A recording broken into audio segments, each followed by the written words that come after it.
Have you ever thought about how a lot of life's greatest wars are fought not on front lines or in city halls, but in hushed tones around kitchen tables, in the hearts of families, and occasionally under the piercing light of a courtroom? This is one of those stories.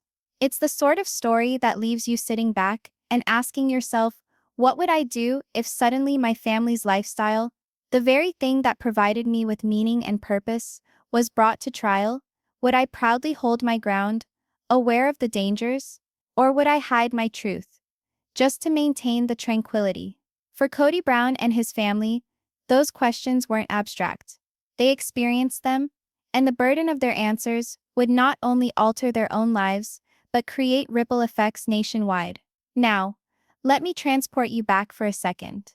Picture sitting around your dining table with the ones you love most. The laughter, the inside jokes, the mundane rituals, passing the spuds, sharing stories of your day. For all of us, those are intimate moments. Holy, even. No one has the right to tell us how we welcome others into our homes, or who is at our table. But for the Browns, those same moments were proof in a war fought before judges, lawyers, and a public extending far beyond their den. What the rest of us recognize as ordinary family life, the state recognized as a crime. And yet, beyond the headlines and the scandal, what happened was something so much deeper than a court case. It was a trial of faith, of perseverance, and of love. The kind of love that refuses to come undone, no matter how far the world is trying to tear it apart. Now, I know what you may be thinking. Perhaps you don't think their decisions were right, perhaps you would never choose to live the way they do. And that's understandable. This is not a tale about convincing anybody to alter their perceptions. But it is a tale about liberty. About the freedom to exist openly, without either your neighbors or your state informing you that your family is not welcome. And when you strip away the bells and whistles, isn't that something we all crave? There's something poignant about seeing ordinary people cast into extraordinary situations. A dad who simply wants his kids to be safe. Mothers struggling to keep a home together, as strangers analyze every step they take. Kids who have no idea yet that people hush over them. It makes you wonder about your own life, doesn't it? The times you've tried to protect your family from judgment, the lengths you've gone to keep the peace, or the courage it took to stand up when silence would have been easier. For the Browns, every day of court was more than lawyerly sparring. It was a sort of international media that bore down on them to their rawest bits. Every sentence they uttered, every recollection they recounted, became part of a story they could no longer control. But amidst all of this, there was toughness. A humble form of strength, the kind you only find when you have no other choice but to move forward. And that's where the mystery begins. How does a family already strapped thin by the demands of daily life find a way to support the weight of a legal fight that challenges their very existence?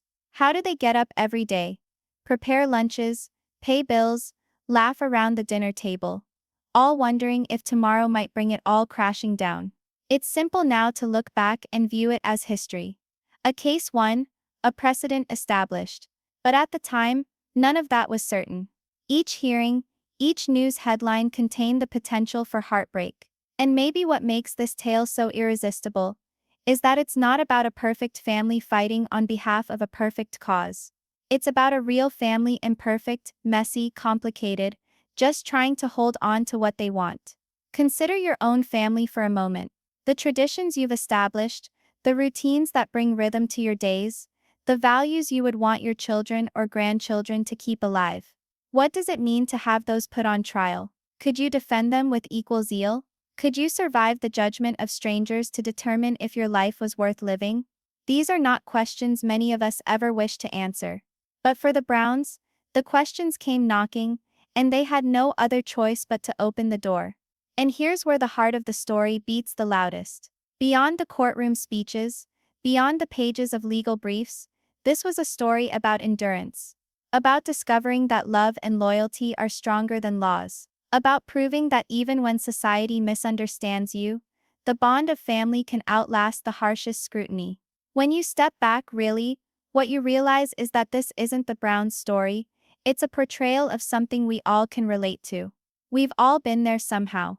Perhaps not in a courtroom, but in the court of public opinion. Perhaps you had neighbors questioning your decisions, or friends who just didn't get your way. Perhaps you've grappled with reconciling your convictions and what other people want from you. And in those moments, haven't we all wondered, do I hold firm, or do I bend to conform? The Browns held firm, not without fear, not without errors, but with the conviction that their tale was one worth the telling, even if it cost them dearly on a personal level. That's what makes this trip so compelling, because at its heart, it's about something we all know deep in our bones. Family is worth fighting for. So, as we enter into their story through the hushed words, the courtroom theatrics, the media firestorms, and the peaceful nights at home, keep in mind it's not merely a tale of polygamy, or law, or scandal. It's a tale about courage, about clinging when the world tells you to let go. And perhaps especially, it will make you consider your own tale, the pages you've written, the fights you've engaged in, and the ones you've clung to along the way.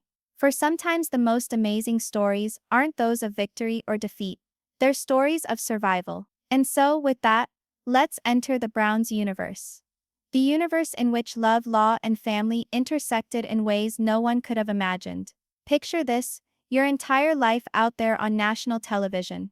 And every day you live in fear that one court ruling might destroy it all. For most of us, having all eyes on us means privileges, fame, visibility, and doors opening to experience most others can only imagine. But for Cody Brown, that light came at a steep cost. As the patriarch of the Sister Wives clan, Cody wasn't leading a normal existence. He wasn't merely the public face of a successful reality TV program. He was the patriarch of a non-traditional household. With 4 wives and over a dozen kids, his private life was both fascinating for audiences and vulnerable to attack by the law. Cody's odyssey began in Utah's tiny towns, a community where polygamy had deep roots in history, but still was outlawed.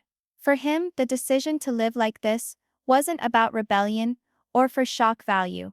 It was about his spirituality. He and his wives belonged to a church that practiced what they termed plural marriage, thinking it was a spiritual pathway toward creating a large, unified family under the guidance of faith.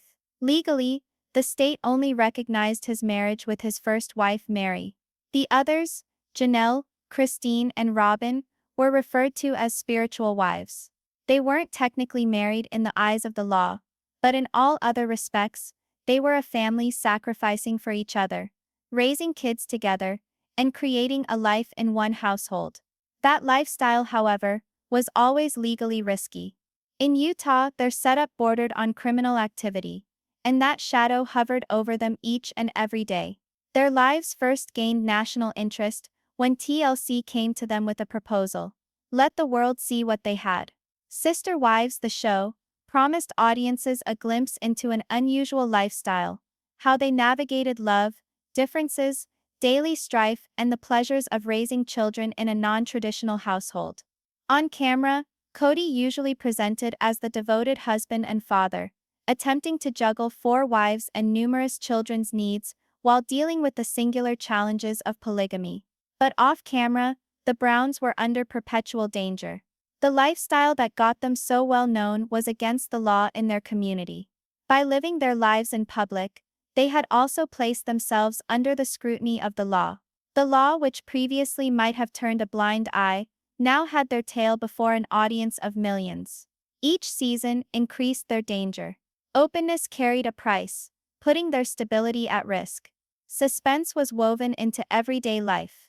The Browns realized that one complaint, one lawyer's letter, or one formal investigation would undo all they had achieved. The youngest children were even growing up with this knowledge, feeling the suspicion that trailed behind their family. Cody frequently sat back and thought about the irony of the situation. Here they were, existing for what they perceived as family values, love, togetherness, and faith. And yet, in their state, that devotion was a crime. In addition to the stress on their emotions was financial stress. Though the show brought them money, court fights took their funds. Lawyer fees, court documents, and relentless consultations added up, and the family had to consider each choice keenly. Would another TV appearance prompt further scrutiny, Would a clerical error bring authorities to their doorstep? The risks were astronomical in ways most families can't even dream of. And aside from the legal and monetary responsibilities, there was the test of being the head of such a peculiar family. Cody had to navigate the feelings of 4 wives, ensuring each felt noticed and appreciated, and then balance harmony in a dozen kids. It wasn't logistics, it required patience, emotional intelligence, and constant negotiation. Battles in the Brown home were near inevitable. With 4 wives, varying parenting styles, conflicting personalities, and personal aspirations working against each other, there was a certainty of conflict. And even with all those internal conflicts, the larger struggle was from the outside, the specter of the courtroom looming. By 2010, all came to a head. Authorities in Utah had begun seriously investigating the Browns. Local media started writing about potential polygamy investigations. And Cody soon understood that it was no longer an option to just keep quiet and wish things go away.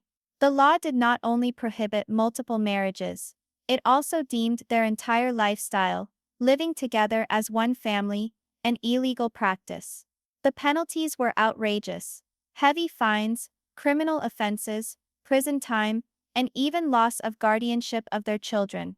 For a family that had sacrificed everything to one another, this was a nightmare come true. The Browns were then confronted with a do-or-die decision. They could withdraw again into the shadows, forgoing the public life and the reality show which had made them famous. Or they could stand up and resist the same laws endangering their way of life. Cody opted for the latter. Determined and brave, he readied himself for a court battle which would eventually become famous as Brown v. Bunn. This wasn't about his family. It was about something so much larger. Cody had contended that Utah's anti-polygamy statutes trampled the First Amendment, which protects religious freedom, and the 14th Amendment, which upholds individual privacy and due process. The Browns weren't seeking special privileges. They just wanted the freedom to live by their faith without the threat of prosecution. As the lawsuit progressed, the family was put under an even brighter glare. Reporters and critics trailed their every step. Headlines shouted across the internet and newspapers: "Polygamous patriarch sues Utah. Sister wives fight for freedom." Some hailed them as heroes. Others denounced them as criminals. Social media flared with angry arguments, admirers cheering their bravery, detractors decrying their lifestyle. For Cody, life had never been so naked. What was once intimate, his home, his marriage, his religion, was now torn apart publicly, detail by detail. Yet he remained firm. He realized that this battle was not just about today's legal consequences. It was about keeping his children from living in fear, about upholding religious freedom, and about showing that love and family, however non-traditional, were worthy of respect. During the weeks before the initial hearings, the Brown home was somber. Conversations previously about school or chores now centered on legal tactics, worst-case situations, and what-ifs that no family should ever have to contemplate. The wives bore the tension in their own unique manner. The children, even as protected as they were, sensed the undertone of fear, and Cody, doing his best to be the anchor, strived to keep them all calm. But the tension was undeniable. Each phone call from an attorney, each knock at the door, reminded them that their battle was real, and the stakes couldn't be higher. And this truly is where Cody Brown's journey commences in earnest. Not in the heavily choreographed glamour of reality TV, but in the gritty, unvarnished battle of a family striving to live against legal and cultural resistance. They weren't only battling for a victory in court, they were battling for their children, for their home, and for the right to live sincerely. As the doors of the courtroom swung open and the first gavel came down, the Browns' private fight turned into a public war, where law, religion, and values in the family were pitted against each other. This was no longer theory. This was Cody Brown's ultimate trial. Every choice, every legal tactic, and every shred of evidence weighed the fate of his family. And the world was watching. Watching not only a court case, but the narrative of a family that was bravely questioning the rules of society in an effort to save their love and their lifestyle. Because let's be honest, the world has always been drawn to a tale that is just a bit different, that is loaded with drama, tension, and emotion. And in contemporary America, few tales were as spellbinding as that of the Browns. When the Brown family's life reached the television sets, they instantly became household names. And it wasn't due to their lifestyle of polygamy.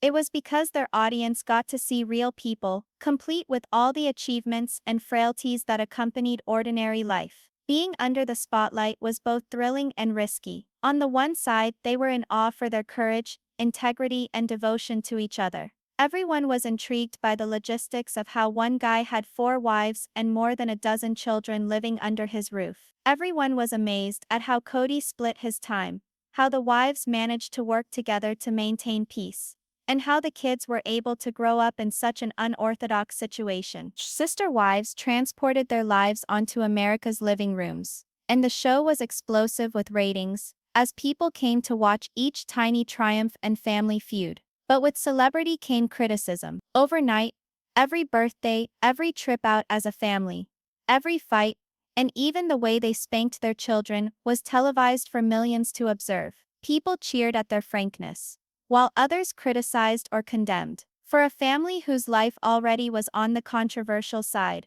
the publicity was a double-edged sword. Cody was forced to balance more than one role: husband, father, and now television personality. All that he did was open to public scrutiny when he interacted with his wives and children. On television, he was most commonly shown to be a man who loved and disciplined his family, his devotion and discipline balanced by the ever-present threat of living under the law. In real life, however, things were much more intricate, full of worries regarding privacy, legality, and reputation. Every wife had a critical function to keep the household intact. Mary always served as a go-between for their private and public lives as the legal wife. Janelle, Christine, and Robin dealt with the daily minutiae of family life, ranging from cooking and chores to the raising of children, while attempting to preserve something of themselves. Monitoring birthdays, school functions, after-school activities, and family reunions was a full-time task in itself. And this all took place under the ever-present coverage of TV cameras. For the kids, the limelight was even tougher. Most children get to have a childhood of privacy,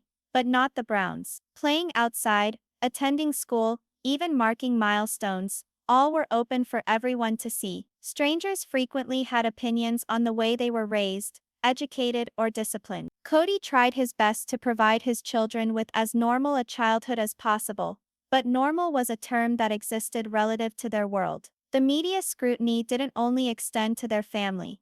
It also influenced the way neighbors, friends, and strangers interacted with them. Some attacked them outright, some gossiped behind their backs. Polygamy remained technically illegal, and while Cody was technically wed to just Mary, his spiritual marriages to the other wives exposed all of them to prosecution. Being on television, every moment that was shared with them about their own personal lives ran the risk of inviting legal repercussions. In spite of the risk, the Browns embraced their narrative. The show allowed them to humanize polygamy, to reveal that they weren't caricatures, but ordinary human beings with hopes, dreams, and weakness. They were seen celebrating birthdays and going on family vacations, but also experiencing the tough realities: sibling competition, fights between the wives, and the daily challenge of raising so many kids together. Cody himself intrigued the public. He was a contradictory character: a doting father, a husband with 4 wives to get along with,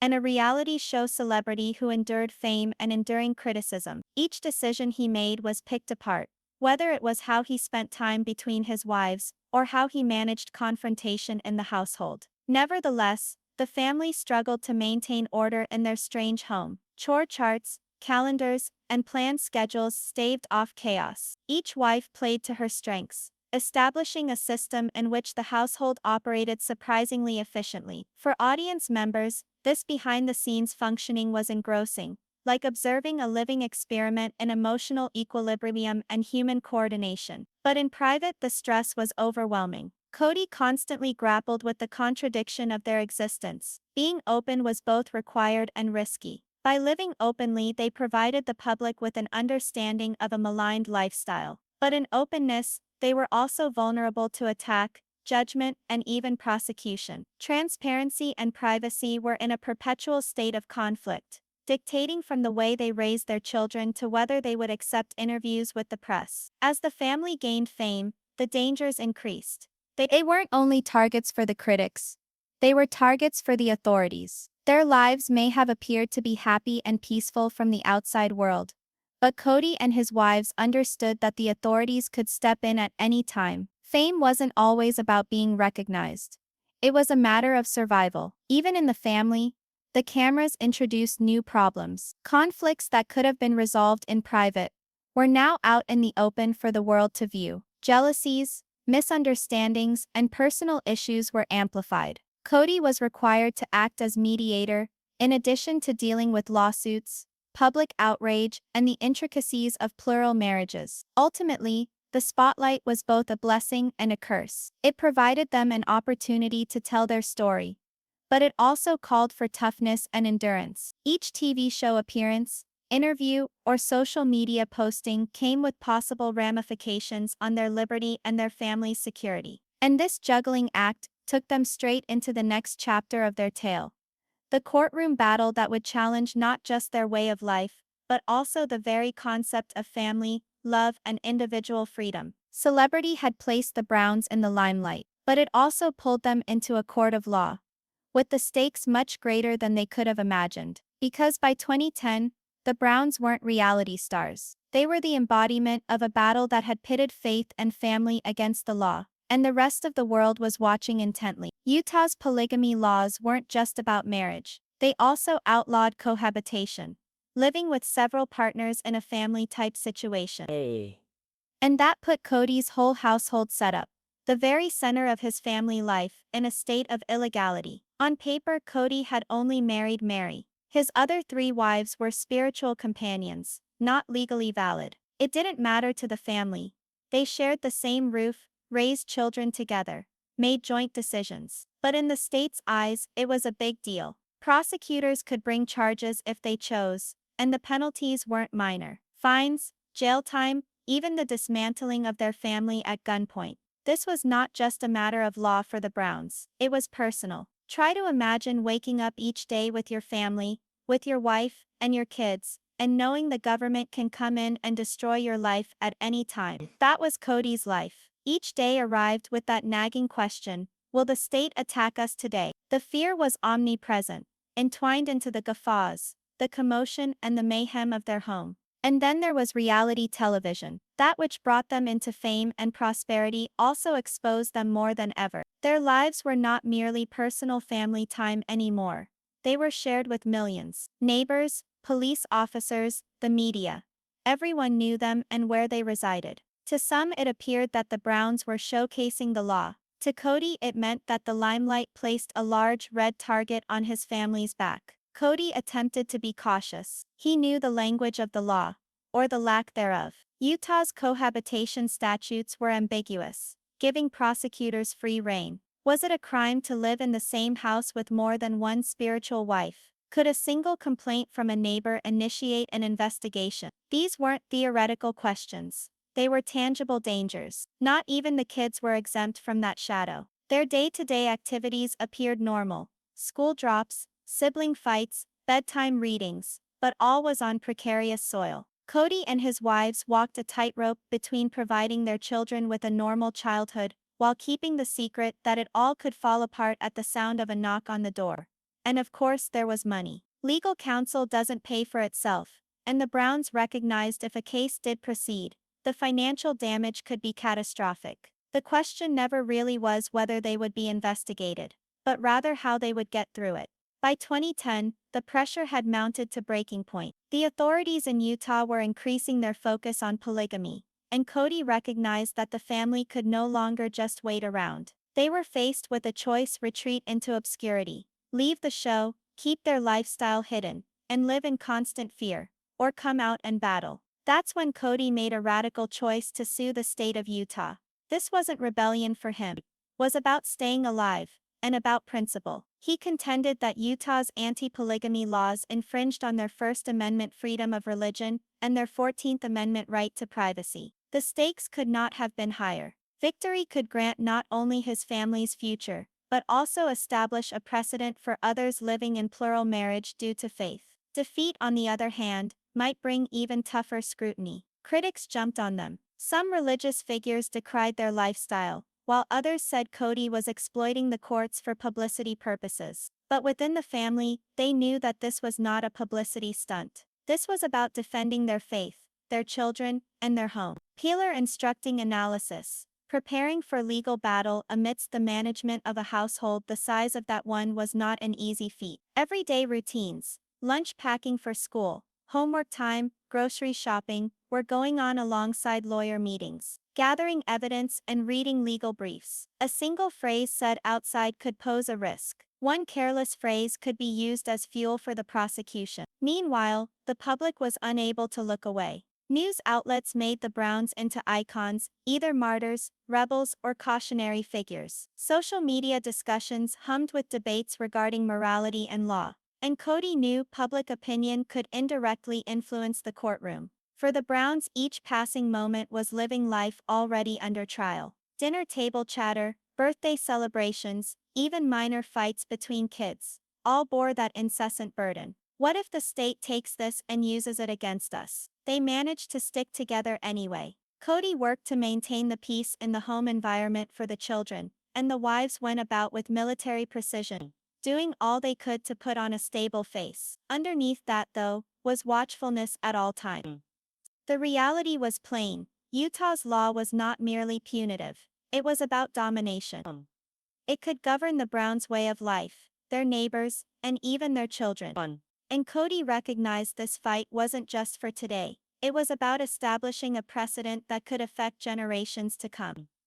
And thus entered the notorious Brown v. Buman case. The private fear of the family became a public legal battle. They were not merely trying their lifestyle in court. They were testing their faith, their cohesion, and their love for one another to the very limit. For Cody, this was not merely a case. It was a crucible, a moment of choice where he had to decide whether to shrink or stand tall. Most families in their situation could have gone underground or quietly acquiesced. But Cody envisioned another way. To him, this wasn't merely a matter of law. It was a matter of freedom, family, and faith. And if they were going to live real, they couldn't continue in secret. They would have to meet the storm head-on. Cody's stand to fight back was nothing less than brave. In 2011, he sued the state of Utah, Brown v. Buman. It wasn't a case, it was a statement. For the first time ever, a polygamous family rose up in open defiance, contending Utah's laws overrode basic constitutional rights. The stakes? Historic. Losing might mean the Browns would be hit with crippling penalties, dispositive precedent, and even criminal prosecution. But winning could reorder the face of personal liberty and religious observance in the United States. Cody's argument was straightforward yet compelling. He insisted that the anti-polygamy statutes of Utah were unconstitutional under the First Amendment, guaranteeing religious freedom, and the 14th Amendment, which safeguards privacy and due process. His was a straightforward argument. These statutes criminalized religious weddings and punished individuals for practicing their religion. In standing up, Cody was insisting that the lifestyle of his family be recognized, respected, and defended, even if it did not resemble that of everyone else. The family was aware that this was not a normal case. The courtroom would not only analyze laws, it would dissect their own lives. Cody and his wives realized that this courtroom fight could redefine the future for plural families nationwide, and entering into it meant risking their very freedom. Preparation consumed their lives. Meetings with lawyers became routine, stacks of legal papers piled high, and every corner of their family's world was scrutinized for evidence. From testimonies to the differences between legal and spiritual marriages, nothing was left untouched. This wasn't just a legal file. It was the story of real people, with real children and real challenges, showing how a law could shape everyday lives. Cody's leadership was pushed to the limit. With 4 wives and over a dozen children, caring for them was a huge task. Now he also needed to explain the legal jeopardy, to psych everyone up, and to maintain the household while preparing for war. Family times turned into therapy sessions, planning meetings, and constitutional law seminars. Cody teetered on a tightrope, keeping his family together while defying the state. When the courtroom doors finally swung open, it was like stepping onto a stage where there was courtroom drama and bare humanity. Cody and his wives testified quietly and truthfully, revealing the beat of their daily lives and the spiritual meaning of their weddings. They longed to demonstrate to the judges and the world that their family was founded on love, commitment, and faith, and not on rebellion. Public sentiment was instrumental in their approach. By permitting media exposure, the Browns hoped to change the subject, from criminalization to legitimacy. They wished to have the nation view them, not as outlaws, but as a loving family struggling for their right to be. Cody believed that if they presented their story realistically, they could change hearts as much as laws. But this was not just about arguments on paper, it was very personal. They were fighting for the security of their children, the integrity of their marital bonds, and the ability to live without fear of persecution. Defeat could mean a constricted interpretation of the law, one that made their family yet more vulnerable. Each decision had to be made with almost intolerable care.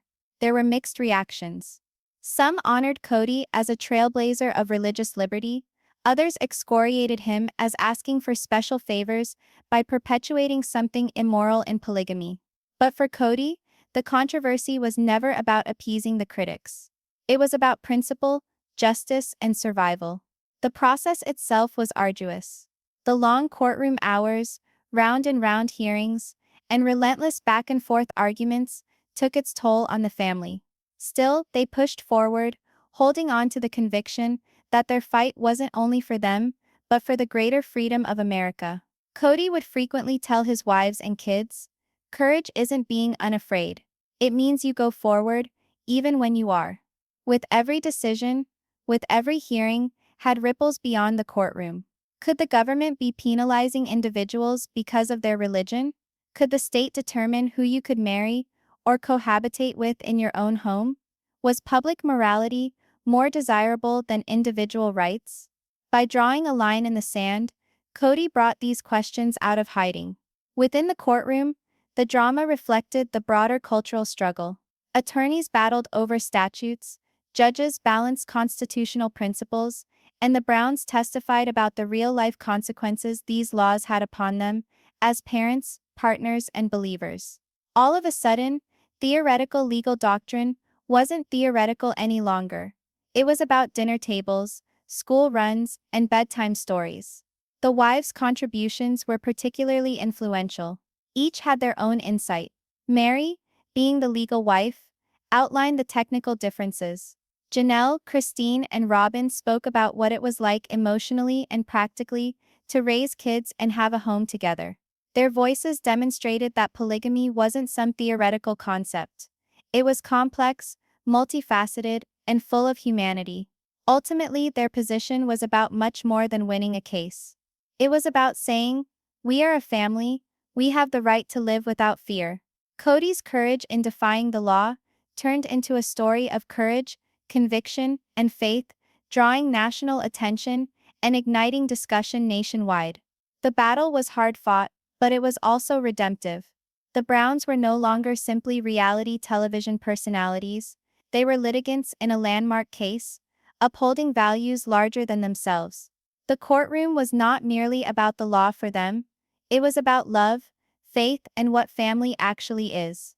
When the hearings opened, the atmosphere was electric. Reporters, lawyers, and curious onlookers occupied the chairs.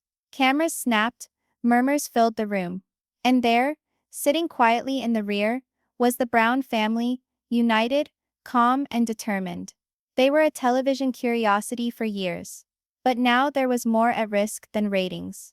This was about freedom, about survival, and about what kind of nation America wanted to be. The courtroom was no longer a venue of law. It was now a battlefield, and the Browns realized their whole future hung in the balance. From the start, it was apparent that this was not a typical case. Polygamy is one of those topics that slices to the core, igniting hot emotions. And now, both the prosecution and defense had come not only armed with codes and legal history, but with arguments that dipped into morality, religion, and the very Constitution itself. For Cody and his wives, entering that room was overwhelming. The heaviness of the moment was intensified by the fact that millions of people were watching every step online. Every expression, every word, every slip counted. All those months of preparation had culminated in this. The family knew there was a language of the courtroom, where tone, timing, and evidence could mean victory or catastrophe. Cody's leadership role went beyond the household now. He was not merely husband or father. In that courtroom, he was the representative of his family. His task was to present calm, confidence, and integrity. Every interaction with the judge or attorneys had to persuade not only the court, but also the larger audience observing in the background, that his family was worthy of consideration. The attorneys for the state hit first. They presented Utah's polygamy laws, casting the Browns' way of life as inherently illegal. To them, this wasn't freedom. It was about keeping families safe, upholding morality, and keeping society in order. They contended that no level of religious belief could excuse violating the law. Each precedent they invoked, each statistic they relied upon, was designed to corral the Browns into being an exception too perilous to permit. But Cody's lawyers fought back in sharp definition. They shifted the spotlight back to the Constitution, insisting that religious freedom and privacy were being raped. They drew a stark line between legal weddings, accepted by the state, and spiritual marriages performed in faith. The Browns weren't demanding everyone have their lifestyle. They were demanding to be stopped from being criminalized for it. This wasn't about legal fine print. It was about principles that would run through the ages. Then there was the most moving segment, the testimony. Cody and his wives testified from the heart. They explained their day-to-day routines, the division of chores, how the children grew up, and how love and respect were the basis of their marriages. These were not abstract reasons. These were real lives, lived with honor and dedication. The atmosphere in the courtroom was tense, particularly when the wives were brought to testify. Mary, Cody's legal wife, was first. Her voice was calm as she defined the distinction between her marriage to Cody and the spiritual marriages with the other wives. But working beneath her calm was a deep pain, the realization that her family's life was on the line. Then Janelle, Christine, and Robin appeared. Each of their experiences had contributed to the same vast knowledge about the pleasures and burdens of bringing up children in such a big family, about the ongoing juggling act of keeping peace in a complex household. What they said created vivid images of day-to-day life, something that documents could never illustrate. The state's prosecutors attempted to rattle them. Cross-examinations probed for money, relationships, even the dynamics of how the family operated day to day. Every question was a baiting attempt to paint the Browns as irresponsible or manipulative. But the wives held their ground, responding with candor and integrity. Each answer solidified their core message. This family, although unorthodox, operated on love, discipline, and responsibility. And as the drama played out in the courtroom, the storm outside matched its intensity. The media was everywhere. Cameras recorded every glance, every muscle spasm. Headlines fueled the case as a debate about faith, morality, and freedom. On the internet, arguments raged. Some praised the Browns' bravery, others called them immoral or accused Cody of seeking fame. The court had transcended being an arena of law.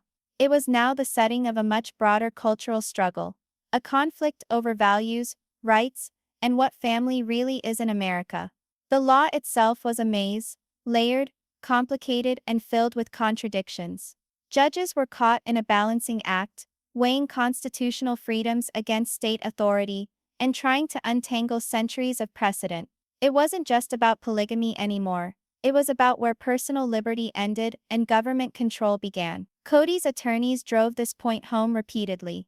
Criminalizing cohabitation in spiritual marriages was much too broad, they claimed. So broad that it unfairly punished not just the Browns, but thousands of other families who lived plural marriage in quiet. Every legal precedent, every historical example, and every personal testimony became another piece of the puzzle. Piece by piece, they attempted to demonstrate that the law wasn't serving society, it was unfairly targeting families like theirs. The trial dragged on. Weeks became days. Testimony was heard from witnesses. Constitutional law experts testified. And amidst the legalese, the Browns related raw, personal narratives of their everyday lives, the love, the struggles, and the abiding faith that bound them together. This was not an abstract case file, it was flesh and blood. The pressure mounted until the judge himself was pinning both sides with sharp, almost brutal questions. Would granting the Browns the freedom to live as they pleased provide an opening for others to do the same? Could the state possibly reconcile public interest with individual religious rights? Each question cut to the heart of the case. Cody's lawyers responded in a calm, measured tone, insisting that this was not about dismantling legislation. It was about defending constitutional freedoms, religious liberty, privacy, and the right to live free from government interference. But every answer had to tread a razor-thin line between principle and pragmatism. Meanwhile, the emotional toll on the family was immense. Day after day of interrogation, hours of being scrutinized by lawyers, the media, and even strangers online. The pressure was crushing, yet Cody kept rallying his family. Stay calm, keep your eyes forward. Remember why we're here, he told them. This fight was bigger than any one person. It was about their survival as a family. By the end of the first round of hearings, one thing was certain: this was no longer a reality TV family. The Browns were the face of a landmark legal fight, one that had the potential to redefine how America thought about polygamy and religious freedom. Every day in court ratcheted the stakes up higher. This was no longer just about their ability to live openly.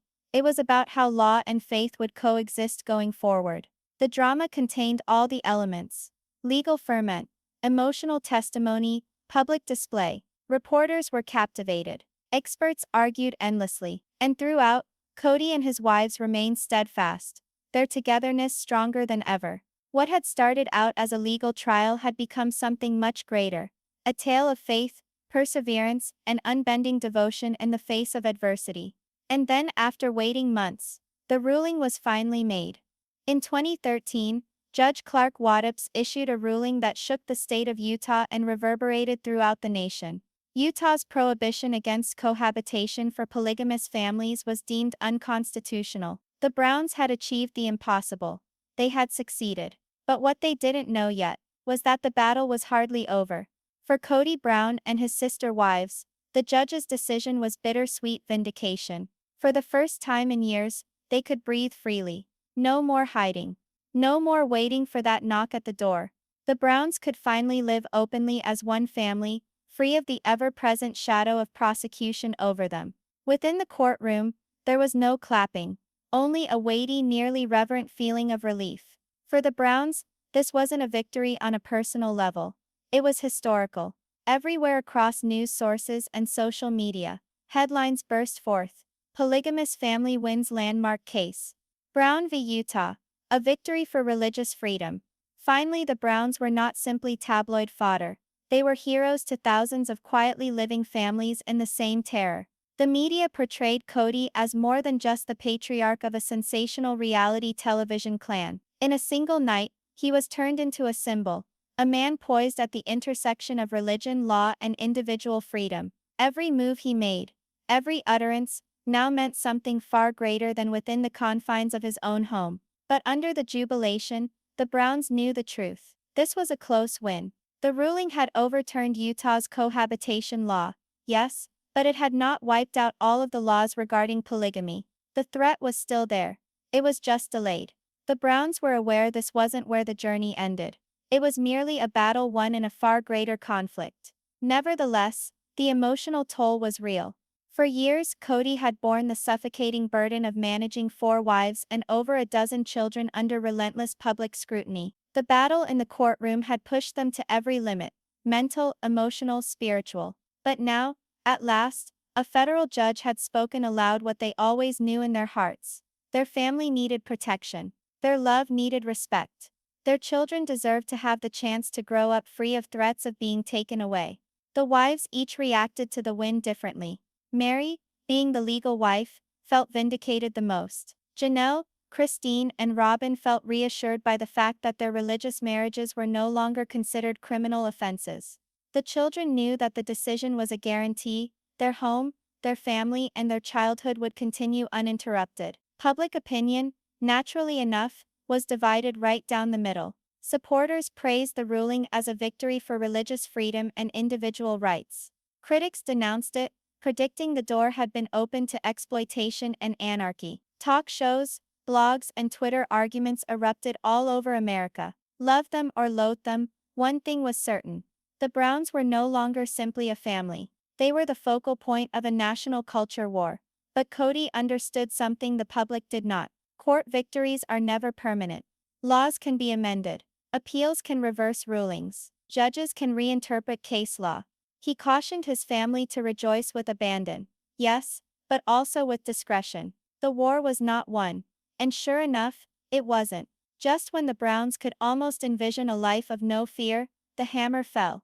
The state of Utah decided it would appeal the verdict. Their so-called win, all those years in the making, was now teetering on the verge of collapse. The news struck the family like a sucker punch. The euphoria of victory was vanquished overnight, replaced by the nagging specter of the possibility that all they had struggled for could be taken away at a moment's notice. Cody once more had to toughen himself and his family up for another bout. The Browns had reached the top of the mountain only to discover that there was an even taller one on the other side. The Browns' relief, once a full heart, proved to be short-lived. Utah appealed the decision, and their hard-won win was now hanging by a thread.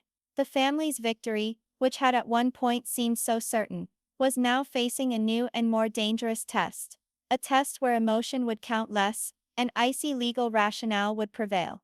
In the appeals court, all this changed. This was no longer a platform for compelling testimony or poignant narratives. Here, judges were concerned with precedent, statute, and the technical application of the law.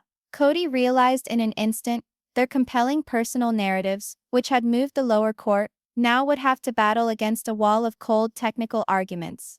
Each sentence of the original case was put through a legal magnifying glass. Each element of their family life that had been revealed to make their plight understandable was now susceptible to being distorted into a flaw in their case. The stakes were never higher. One misstep could undo all the travail. The Browns' attorneys changed tack. Gone were the high-drama narratives. In came stringent briefs, packed full of constitutional quotes and historical allusions. Weeks turned into months as the team pored over case law, honing arguments and chiseling accurate language that would survive appellate judges' skeptical questioning.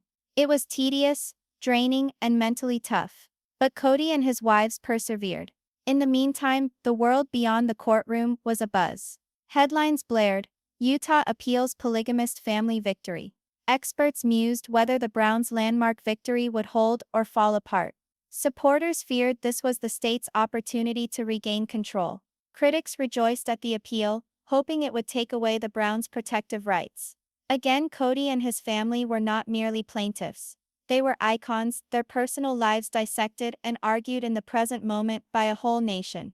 Within the courtroom walls, the appellate hearings had a different tone. Judges questioned lawyers on technicalities. Did the intent of the law to avoid harm require such a broad ban? Would the state be able to separate abusive polygamy from consensual plural families like the Browns? Would the enforcement of the law chill religious freedom? Every question was knife-edged.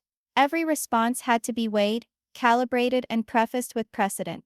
The Browns' attorneys fought back hard, reminding the court that the Constitution guards both privacy and religion, and that Utah's sweeping cohabitation prohibition penalized families for simply living out their faith. Behind closed doors, Cody pondered the experience. Victory in the lower court had felt astounding, but this appeal served as a reminder of a bitter reality. Freedom is never won once and for all. It must be fought for repeatedly. This fight required not only braveness, but patience, self-control, and unshakable determination. The tension at home was palpable. Even the little daily battles, school routines, domestic chores, family arguments were tainted by the ever-present question. What if we lose everything? Cody kept the children away from the worst of it, and his wives stood in solidarity with one another, supporting each other and him. The strength in their stands together was a silent defiance against the uncertainty that threatened to engulf them. For the public, there was a high-drama appeal. For the Browns, there was survival. Every day of suspense was agony, each rumor a cutting uncertainty. And yet, amidst it all, they lived in the open, refusing to withdraw into a life of secrets. Every dinner eaten together, every child put into bed, every moment of ordinary family existence an act of defiance. The appeal was just a legal move. It was a moment in their saga, a reminder that victories are impermanent, and that the struggle for freedom and acceptance never actually ends. The Browns had previously won, but could they do it again against the whole machinery of the state? As the judges retreated to consider their decision, the family waited anxiously for what would transpire next. Their future, their destiny, and what it means to be family in America hung once more in the balance. As soon as word of the Browns' appeal got out, the tempest raging outside the courtroom matched the war raging inside. Cable news critiqued each side. Talk shows hummed, and everyday Americans around the nation had something to say about it. For Cody Brown and his family, the spotlight was hotter than ever, just as searing as the legal spotlight they had already weathered. The reaction was immediate and merciless. Critics charged the Browns with taking loopholes and using them to slip polygamy by the law. For them, it wasn't an issue of family or faith, it was an issue of immorality, even exploitation. Headlines blared, "Polygamy on trial. Should families like the Browns be protected, and is religious freedom just a cover for illegal marriages?" Social media turned into a battlefield, with fiery voices on both sides and advocacy groups weighing in, each extolling their own moral and legal definition. Cody soon understood that their family had become something more than a legal matter. They were a symbol, a cultural lightning rod for discussions regarding religion, freedom, and what a real family should be. Each interview he did, each public remark he made, was analyzed from several prisms: legal, ethical, and social. He well knew judges wouldn't confess it, but public opinion could filter into how the appellate court perceived their case. The battle wasn't about law anymore. It was about crafting a story in the public space. And yet, for each critic, there was a defender. There were those who respected the Browns for standing firm despite hostility. Religious freedom activists lauded their bravery as a defense of basic rights. Sister Wives fans explained the family's love, commitment, and strong sense of structure. To such defenders, the Browns weren't exploiting loopholes. They were standing up for dignity, tolerance, and the right to live according to their beliefs. The family experienced the roller coaster of public opinion in deeply personal terms. There were days when the constant criticism became overwhelming. Cruel messages, derogatory columns, and questioning interviews eroded their emotional resilience. Cody struggled to protect the children from the worst of it, reminding them instead to practice patience, perspective, and trust in what they were. Within the home, the family supported each other for encouragement, drawing strength from togetherness. Inexplicably, beams of support continued to pierce the storm. Letters, internet signatures, and compassionate messages from strangers reassured them that they were not alone. Supporters cited the Browns' love and duty as evidence that they were not the chaos or abuse too commonly associated with polygamy. That support became an anchor, providing the family with enough solidity to weather the stresses of the public battle but maintaining its concentration on the appeal case. Along the way, the media oscillated between two poles. Some crossed directly to sensationalism, depicting the Browns as rule breakers defying holy social taboos. Others opted for a more reflective approach, exploring the constitutional issues and individual hardships at the center of the family's life. Either path, the Browns' narrative was a cultural touchstone, fueling kitchen table discussions throughout the nation over morality, government overreach, and the boundaries of religious liberty. Cody and his lawyers understood that the public and the courtroom were more intertwined than they appeared. Judges decided law and precedent, yes, but they were human, subject to the society in which they lived. Each headline, each tweet, and each broadcast layered onto the climate in which their case was being deliberated. Winning in court meant presenting airtight legal arguments, but also ensuring their story remained authentic, relatable, and compelling to the wider public. The wives were also central to projecting that image. Mary, as the official wife, frequently provided the most incisive observations about how their unconventional family situation could be translated into legal and press-friendly language. Janelle, Christine, and Robin each centered on the core of their narrative: raising children, running the house, and maintaining a home founded on respect and love. Together, their collective voice presented an image of a family that was solid, empathetic, and most of all genuine. But social media was a double-edged blade. It allowed supporters to mobilize, but opened the door also for critics to assault. Cody kept a close eye on the buzz, urging the family to remain strong and steadfast. The truth will stand on its own, he reminded them. With time, the Browns grew thicker skin, becoming able to withstand the cutting taste of criticism as a part of the greater cause they had decided to fight for. The backlash, while extreme, revealed deeper cultural issues. Polygamy had been driven to the periphery of American culture for generations. Now the Browns pushed the country to have uncomfortable discussions. Can a family be a good family if it doesn't conform to traditional models? Does religious freedom protect lifestyles many consider contentious? And how far should the government intrude into private, consenting relations? Through it all, Cody strove to keep his family centered. He reminded them that the loudest voices did not create their truth. All that mattered was that they were together, loved each other, and believed in one another. Criticism was answered with serene responses. Support was answered with thankfulness. By maintaining this equilibrium, the Browns were able to weather the peaks and troughs of public scrutiny without ever losing sight of their higher mission, defending their family and their liberty. As the appeals hearings continued, the Browns' narrative expanded beyond themselves.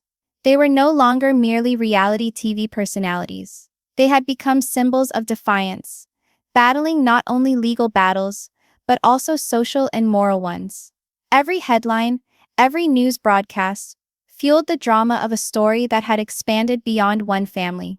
It was now about the country wrestling with freedom, faith, and what it means to be a family. And at the center of it all, a lesson stood out starkly.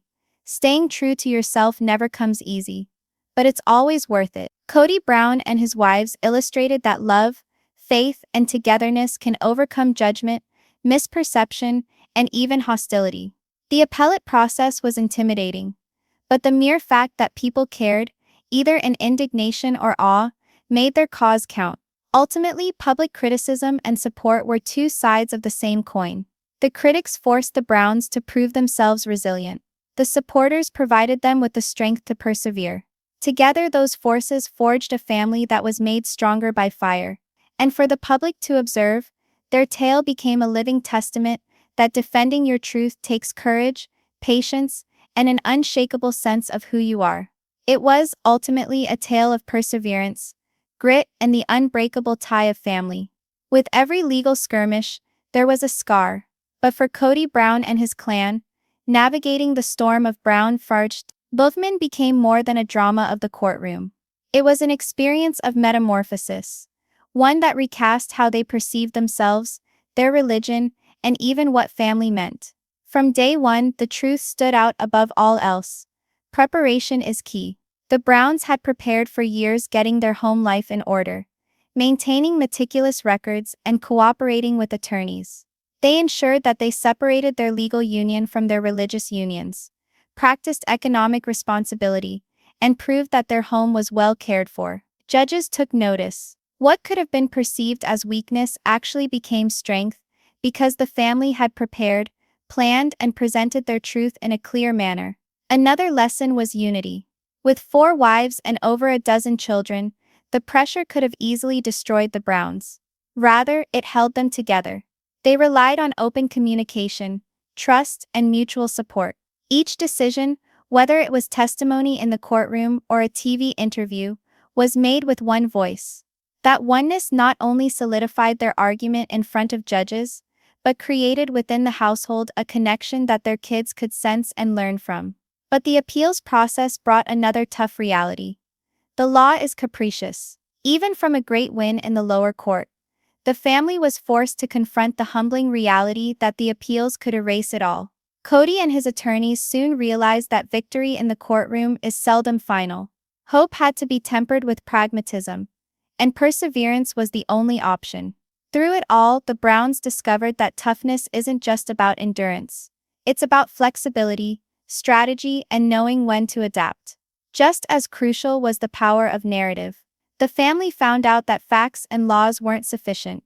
How their story was presented became equally critical. Public opinion, media frames, and how they framed themselves determined not only the national debate, but sometimes even the legal debate about them. They found that truthful storytelling, relating their everyday lives, their commitment, and their struggles was as vital as referencing precedent or constitutional law.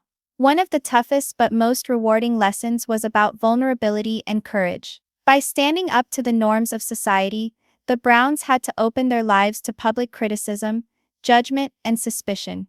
Testifying in court, providing interviews, and letting cameras into their homes required emotional bravery. But they learned that vulnerability, combined with honesty and conviction, wasn't weakness, instead, it was strength. Faith was another cornerstone. Polygamy was not merely a lifestyle for the Browns but a religious belief. Court cases frequently questioned their morality, but their faith never faltered. They discovered that faith and action could be a compass to navigate through tempests of criticism and doubt. Cody and his attorneys also developed a more acute sense of legal tactics. They became deeply immersed in constitutional law, precedent, and procedure.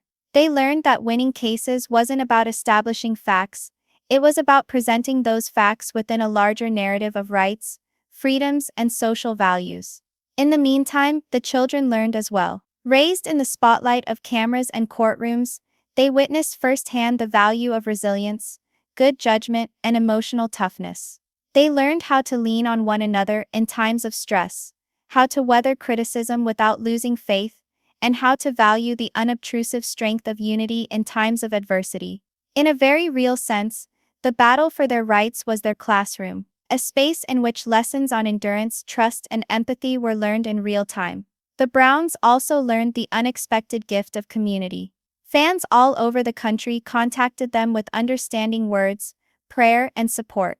These voices assured them that they weren't isolated. At the same time, they learned from the bite of bitter criticism, understanding that fear and misunderstanding tend to drive people to judgment. Perhaps the most lasting lesson was that of integrity. In court and before the public, the Browns stayed honest, transparent, and consistent. They discovered that credibility is invaluable, and that compromising their values under stress would cost them much more in the end. Integrity was their armor, helping them weather examination with honor. Through triumphs and defeats, they also learned that courage is not an individual deed.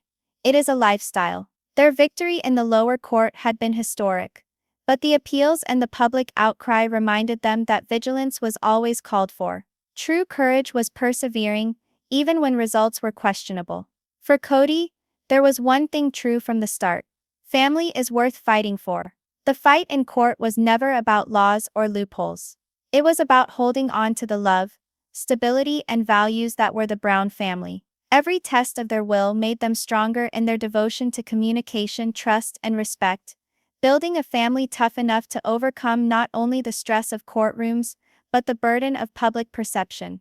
Ultimately, their tale provided something more than a judicial precedent. It was a message for any viewer: preparation, harmony, integrity, and belief are as much a part of life as they are of the courtroom. Cody Brown and his family demonstrated that even under the brightest spotlight, weakness can turn into power, and terror can become courage. The courtroom was their battlefield, but the true victory was in the family they had and defended. Theirs is a reminder that trials, legal, social, or personal, are not necessarily obstacles. They are chances to learn, to strengthen values, and to see what really matters. And for Cody, the message was clear. In the face of uncertainty and scrutiny, courage, faith, and family will always prevail. In a world where each step was questioned and each decision picked apart, cohesiveness for the Browns wasn't merely a virtue, it was survival. Their domestic configuration alone would challenge the strongest of households. With 4 wives, over a dozen kids, and constant daily duties, merely keeping things afloat took Herculean coordination. And yet, amidst the chaos of it all, they clung to a sense of oneness. That togetherness did not happen by accident. It was constructed deliberately, year by year, by trust, cooperation, and mutual understanding that to survive they had to stand shoulder to shoulder. In the midst of their fighting in court, Cody reminded them day after day that communication was the foundation of their power. Regular family meetings became their foundation, an open forum where all could discuss concerns, strategize, and keep in step. These discussions weren't just about courtroom strategies. They ranged from home logistics to the well-being of the children, to the personal stress each of them carried. Each of the wives contributed her own part to keeping the family intact. Mary, the legal wife, handled official documents and communications, ensuring the family's legal agenda was always secure. Janelle was the emotional center. Christine maintained the household in running order on a daily basis, and Robin would quite often manage the children's schooling and activities. Between them, they established a framework that enabled the Browns not just to exist under extreme pressure, but to work as a successful, albeit non-traditional home. Of course, problems never were far behind. Appeals, media attention, and incessant judgment from the world outside took their toll. The kids would sometimes squirm at being put in the limelight, and the wives sometimes fight over parenting or priorities. But in those instances, Cody instilled one rule paramountly: unity was not negotiable. Disagreements were inevitable, but splitting was not. Each challenge became a time to reaffirm their trust and to demonstrate, yet again, that they could work through issues as a team. Actually, the very battle that could have driven them apart tended to bring them closer. Working on evidence, going into court, and existing under the public eye became common struggles that drew them closer together. The children got to see firsthand what patience and strength meant, and they learned the importance of being strong together. The wives, on the other hand, came to see Cody's dedication to the family in a better light than ever. It was through common struggles, not mundane routines, that the Browns cemented their strongest bonds. Emotional toughness was just as crucial as coordination. Cody regularly reminded them that while tension and criticism were inevitable, how they reacted would make them who they were. Prayer, reflection, and open family discussion were habits that kept them in balance. These weren't coping strategies. These were lifelines, keeping the family centered when external forces attempted to destabilize them. Public opinion was also a war zone. Detractors manipulated their options, misrepresented them untruthfully, and frequently threw more gas on the flames. Rather than responding with hot emotions, though, the Browns hewed closer to empathy and respect. Cody asked everyone to listen, to answer carefully instead of striking out, and to always defend the integrity of the family. That course of action not only protected their public image, it reinforced their inner trust too. The kids, even at their tender ages, had responsibilities of their own. By pitching in and backing one another up emotionally, they gained some life lessons in resiliency, responsibility, and collaboration that would remain with them forever. They were developing alongside their family, reflecting the exact same lessons their parents were teaching. Even in the midst of it all, individuality was never lost. Each wife maintained her own interests and identity, but still added to the sum. Cody felt that a healthy family was a result of healthy individuals, so he fostered independence along with togetherness. It was a fine line, but one that provided the Browns with stability as well as personal satisfaction. Finances and logistics presented yet another hurdle. Sustaining such a big family with food, clothes, and transport needed planning and incessant resourcefulness. Yet even here, unity proved their biggest weapon. Each person knew his or her place, did what they could, and relied on team effort to keep things running. At the center of it was empathy. Cody recognized that every individual handled stress uniquely, so he listened intently, acknowledged feelings, and facilitated healthy problem-solving. This built an environment where trust strengthened and emotional connections intensified even when tensions were heightened. Their cohesion was never blind submission. It was a conscious, daily decision to stand with each other, yet appreciate individuality. Every test, legal, emotional, or social, put them to the test. But with every test, they were convinced all the more that love, respect, and common purpose could conquer all. Their tale is a strong reminder.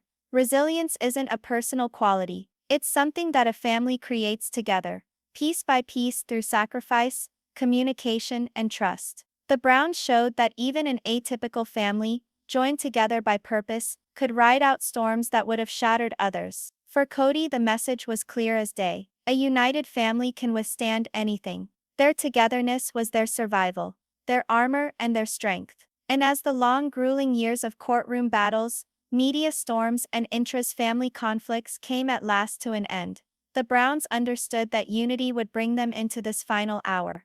Judgment Day had come. The courtroom was packed. Lawyers, journalists, followers, doubters, all waiting for the ruling that might redefine the Browns' future for all time. Each stop along the way, from the initial suit to this moment, had brought them to this tense, decisive moment. All eyes were on the judge as the Browns sat together, hearts racing for the words that might transform them all. The courtroom held its breath, except for the soft rustling of papers and the hum of cameras. Each look, each whisper, each anxious movement was transmitted to millions who had been following this family for years. The tension was unbearable. Every second seemed drawn out to a lifetime.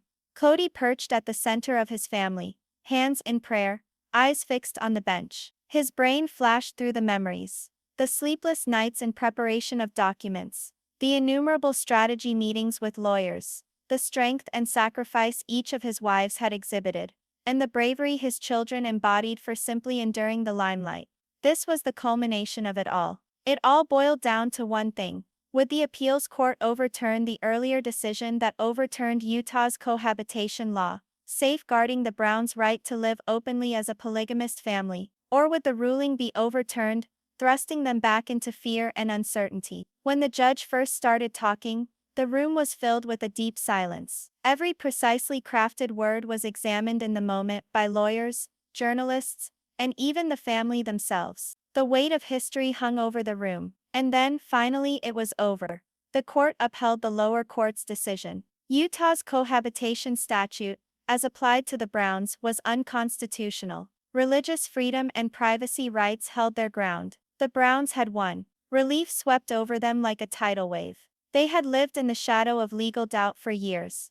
But in that moment, the load was removed. Smiles pierced through tears. Whispered prayers became muted celebrations. Mary, Janelle, Christine and Robin all wore faces that blended joy and profound contemplation. They realized the significance of this win, not only for their family, but for what it represented. Their kids felt the significance as well. The ruling provided them with something irreplaceable: stability and security in the life they had always known. The courtroom, once thick with anticipation, erupted into action. Reporters rushed for interviews, cameras snapped, and cheers came from outside in support. What was once a legal battle had grown into something much more: a cultural milestone. For Cody, the triumph was tinged with sadness. Sure, it was freedom, but it was also accountability. The decision had placed his family in the spotlight of a national controversy. No longer was it just a private home. They were a symbol, a precedent, an example for others to question and debate. He understood that liberty wasn't the absence of scrutiny. It was facing it with integrity and dignity. Outside the family, the choice created ripple effects nationwide. Legal scholars hailed it as a turning point in establishing the boundaries of state authority over the private lives of families. Religious freedom and individual liberty groups hailed it as a victory. Critics naturally expressed moral and social concern. But either way, the Browns had joined an across-the-living-room discussion that went far beyond their family circle. For the women, the emotional relief was palpable. Years of tension, fear and determination had all been building up to this single confirmation, not only of their rights, but of their lives and their love.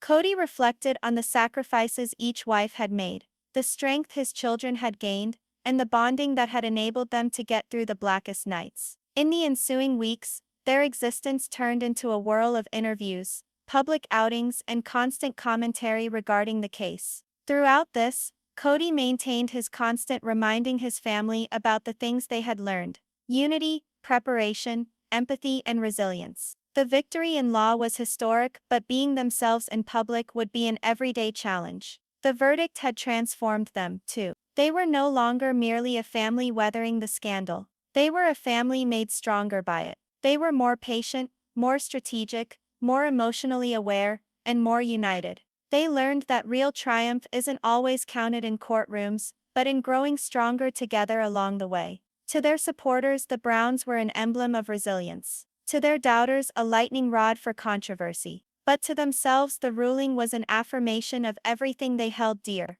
their right to live their lives on their own terms, their love for one another, and the resilience of family. As they stepped out of that courthouse, Cody felt lighter than he had in years. The ruling set them free legally, but it also signified a new start. A chapter closed, but another was opened, one where they would continue to live openly, love fully, and confront whatever came next together. The battle had been long, the danger enormous, the stress constant. But they had survived, and they had triumphed. The verdict was not simply about law. It was about courage, solidarity, and the unbreakable bonds of family. The gavel had come down, the decision was announced. For Cody Brown and his wives, it was not the conclusion. It was the beginning of a new day. A day of liberty, empowerment, and possibility. Now released from the suffocating weight of lawsuits, the Browns were confronted with a new world, one full of opportunity and responsibility. For the first time in years, they had a chance to breathe. The law no longer hung over their heads, ready to rip their family apart. Freedom, something so easy for many, was their greatest blessing. Suddenly, everyday moments became imbued with wonder. Food shared, birthdays, even casual neighborhood gatherings had a happiness to them that they hadn't previously known. What had previously been tinged by fear now sparkled with potential. For the kids, it meant growing up in a house where their very identity wasn't something they needed to conceal, but something to which they could hold open and without fear of uprooting.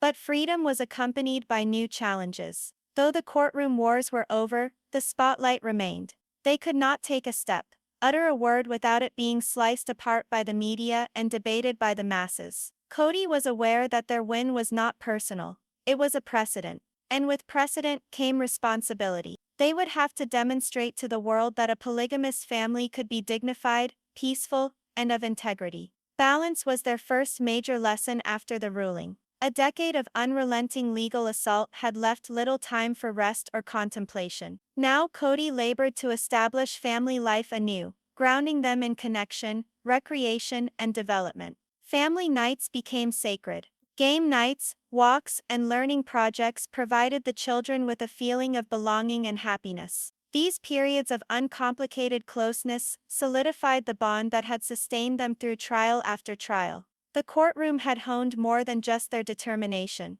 It had sharpened the manner in which they spoke. Following months of scripted testimony and strategic intent, the Browns had mastered the art of speaking clearly and hearing deeply. Now those same abilities served the rhythm of daily life, silencing disputes, coordinating calendars, and ensuring every child felt heard and loved. Empathy, patience, and clarity were foundations upon which their home was built. The wives, each in their own strength, restored harmony to the home. Mary brought structure and order. Janelle brought emotional wellness, leading family conversations and developing an awareness. Christine managed schooling, logistics, and the many moving parts of everyday life. Robin organized projects, schedules, and designed spaces of comfort. They created a system that was not only operational but immensely supportive. For the kids, watching the intensity of the courtroom fight left lessons a lifetime. They saw what grit meant, how perseverance could see you through the storms, and how together, the impossible could become possible. With that fear taken away, their childhood became a place of creativity, inquisitiveness, and happiness. Cody reminded them repeatedly, the grit they established in adversity one day would set them up for success in life. The aftermath provided time for contemplation as well. Cody kept returning to the values created in adversity: readiness, unity, integrity, and resilience. They weren't merely lessons learned in court, they were living principles. And with them came a sense of direction. Public attention, while still piercing, was no longer paralyzing. Rather, the Browns moved into it. Through interviews, documentaries, and public speaking, they reframed their narrative from controversy to education and empowerment. They wanted the world to see that their family, as unorthodox as it was founded on love, responsibility, and respect. Financial security, once threatened by legal wranglements, finally began to form. With the threat of prosecution removed, Cody was free to construct enterprises that secured the future of his family, be it business ventures or their reality program. For the first time ever, they could look forward to tomorrow, rather than merely surviving each day. And peace followed stability. Gone was the pressure of constant litigation, replaced by a still determination to live with purpose and thanksgiving. All the small routine pleasures, laughing together, working side by side, marking milestones were savored by those who had known the fear of living under threat. But the Browns also understood that freedom had its price. Laws can change, social currents can change, and adversity can arise at any moment. Their triumph was not a conclusion, but a start. a beginning of stewardship of their freedoms, their values, and their example. Ultimately, life outside the courtroom was a witness to the strength of love and family. The fire of litigation had melted them into something even more resilient than they could have envisioned, a family that could walk through fire and come out stronger together. Their journey was a reminder to the world that resilience is not built in good times, but in the storms that try us. The gavel had come down. The court case was done. But for Cody Brown and his clan, their life was just starting. Life lived freely, openly, and with unshakable pride in who they were.